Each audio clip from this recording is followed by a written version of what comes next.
안녕하세요. 오늘은 코랏 웨슬리 국제학교를 설립하신 김교묵 선교사님과 임영화 선교사님을 소개합니다.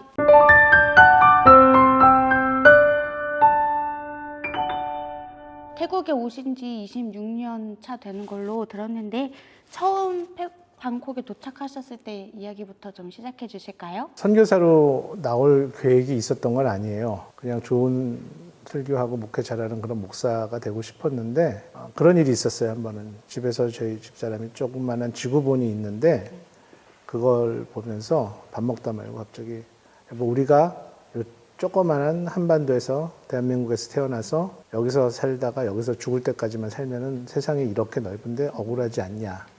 근데 그날따라 그 말이 좀 의미 있게 들렸어요. 그리고 나서 과테말라 또 미국 두 번의 기회가 있다가 진행이 안 되고 태국 이야기를 들었을 때 마음이 절반쯤은 좀 해외로 나가 있던 상황이어서 조금 더 결정하는데 쉬웠던 것 같습니다. 선교사님이 가장 먼저 태국에 대한 이야기를 하셨을 때 임영화 선교사님은 어떤 마음이셨어요? 저희가 그 태국에 대한 이야기를 듣고 2주 만에 결정해서 왔거든요. 어떤 생각을 하거나 사실 그러지 못하고 와서 사실 누군가가 물어볼 때 어떤 마음으로 선교사로 나왔습니까? 라고 한다면 물론 남편은 선교사 훈련을 다 받았지만 제가 드는 생각은 준비되지 못하고 온 선교사도 하나님이 만들어 가시는구나 라는 그런 하나님의 만들어 가심에 대해서 생각하게 되는 것 같아요. 그럼 방콕에 도착하셨을 때 바로 학교 사역을 시작하신 것이었나요? 저는 1999년 9월 15일 자정 가까이 돼서 돈만공항에 착륙을 했습니다. 그리고 9월 16일 아침 7시부터 학교에 출근해서 사역을 하기 시작했어요. 처음 그 학교는 이제 설립된 지 얼마 되지 않았던 크리스천 국제학교였는데 막상 학교를 출근해서 사역을 시작하다 보니까 학교에서 처음 이야기됐던 부분과 현실과의 굉장히 많은 괴리가 있었어요. 그래서 이 일을 계속 내가 해야 되나 말아야 되나 하는 그런 고민을 했었어요. 도착하자마자. 그런데 또 하나님의 은혜로 하나님께서 제 마음을 잘 잡아주시고 우여곡절 끝에 이제 학교에 정착하면서 사역을 시작하게 되었죠. 듣기로는 우리 김교묵 선교사님이 사역하시는데 우리 임영화 선교사님의 역할이 아주 컸다. 특별히 기숙사 사역 관련해서 이야기해 주시겠어요? 뭐 한국의 목회도 그렇지만 선교사 사역은 부부가 함께 협력해야지만 잘할 수 있는 사역이에요. 그 두 사람의 어떤 밸런스가 맞지 않으면 사역을 지속하기 굉장히 힘든데 제가 국제학교에서 이제 교목으로 또 성경교사로 사역을 했는데 한국에서 갑자기 유학생들이 많이 들어오게 되었어요. 근데 그 학생들을 누군가가 관리를 해야 되는 돈 페런트 사역을 해야 되는데 저희밖에 할 사람이 없었어요. 그래서 사실 우리 집사람은 준비도 안 된 상태에서 일방적으로 제가 우리 이거 해야 된다. 그래서 이제 얼떨결에 시작을 하게 된 거죠. 굉장히 힘든 일이더라고요. 그런데다가 이제 처음에 시작했을 때 왔던 친구들이 좀 아픔이 있는 친구들이 절반 이상이 그랬었던 것 같아요. 학업적으로 굉장히 흥미가 없던 친구들이 와서 그 친구들에게 어떻게 미래를 심어주고 앞으로의 장래를 심어주느냐를 그걸 고민하게 됐는데 그게 제일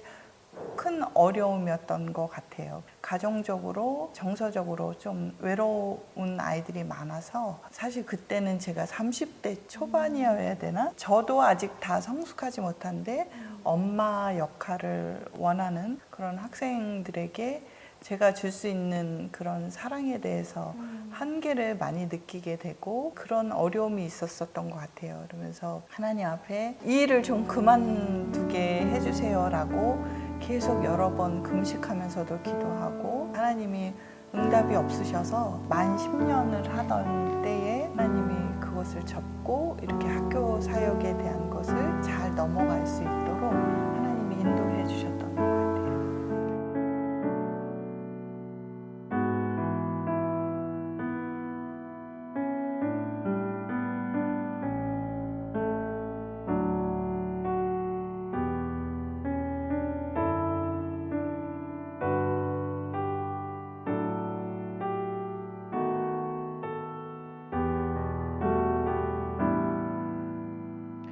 선교사님 여기 오실 때 자녀분들도 같이 계셨었죠?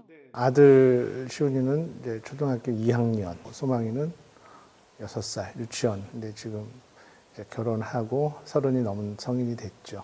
그 아이들 기숙사 아이들도 돌보셔야 되고 또 이 가정에 내 아이들도 돌봐야 되는 이 상황들이 만만치는 않으셨을 텐데 저희 아이들이 제일 어렸어요. 그래도 저희 아이들은 엄마 아빠랑 옆에 있으니까 그런 걸로 저도 그 아이들은 덜 돌보게 됐던 것 같고, 근데 이 아이들이 이미 중3, 뭐 고등학생 이런데 준비가 안 된 아이들이니까 또 영어가 굉장히 약한 학생들이 많아서 매일 밤 단어 20개씩 외우게 하고 검사를 하다 보면 이제 아이들이 공부에 흥미가 전혀 없던 아이들이니까 밤 11시, 12시까지 아이들을 돌보게 되는 경우가 되게 많았던 것 같아요. 그래서 저희 아이들에게는 늘 그 부분이 미안한 마음이 되게 많죠. 아이들도 힘들었을 텐데 엄마가 좀 돌봐주고 그러지 못한 부분이 나중에 아이들이 자라고 난 다음에 그때 우리도 많이 힘들었었다라는 것을 얘기할 때 미안한 마음이 많은 부분이 있었죠. 어느 날 이제 딸 아이 일기장을 우연히 보게 됐는데 초등학교 3학년, 4학년 때인가? 그러니까 나는 엄마 아빠가 기숙사 사역하는 거 너무 싫다. 그러니까 우리 엄마 아빠인데 우리를 위해서 시간을 많이 내주지 않고 저렇게 맨날 속썩이는 막내 오빠들하고 그렇게 시간 보내는 게 너무 싫다. 뭐 그렇게 써 있었던 거를 보았던 기억이 나서 마음이 많이 아팠어요. 그 당시에. 시온이가 사춘기 때 고등학교 고고 무렵에 주변에 있는 다른 선교사님들이 물어봐요. 야, 너희는 그렇게 어떻게 말썽도 안 부리고 잘 자라니? 그러면 그때 뭐라 그러냐면은 차마 우리까지 말썽을 부릴 수가 없었어요. 라는 대답을 했었어요. 하나님이 키워주셨어요. 지금은 두 자녀분 다 굉장히 큰 도움이 되고 힘이 되어주시고 있지요? 시온이는 대학 졸업하고 공군 통역장교하고 또 한국의 좋은 직장에서 직장 생활하고 있고 얼마 전에 결혼도 해서 이제 가정을 한국에서 꾸리고 있고 소망이는 또 이제 대학은 한국으로 가서 연세대 정치외교학과 졸업하고 직장 생활하다가 하버드 교육대학원을 갔어요. 그리고 졸업해서 와서 1년만 있기로 했었는데 코로나 때문에 강제로 3년을 있다가 다시 이제 한국으로 갔다가 하나님의 부르심을 받고 들어와서 학교에서 중요한 역할을 맡아서 함께 사역을 하고 있어요. 사실 지금 소망이 없으면 학교가 잘 유지되기도 힘들 만큼 중요한 역할을 하고 있으니 돌아보면 다 감사한 거죠. 우리가 계획한 건 아니었지만 또 하나님의 준비하심, 인도하심 그런 것이 있었다고 볼 수밖에 없는 것 같아요.